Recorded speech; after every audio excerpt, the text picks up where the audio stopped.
संकल्प बोल के हम तो निकल पड़े, हर द्वार खोल के गगन कहे विजयी भव,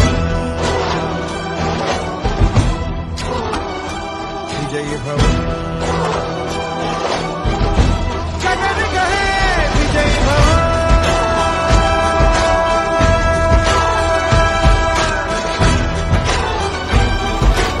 महिलांची संख्याही तशीच उपस्थित आहे। जर आज आपण बघितलं तर आदिवासी महिलांनी ही बरीचशी प्रगती या ठिकाणी केलेली आहे। भारतातल्या सर्वोच्च पदावर आज एक आदिवासी महिला या ठिकाणी। संकल्प बोल के हम तो निकल पड़े, हर द्वार खोल के गगन कहे विजयी भव, विजयी भव।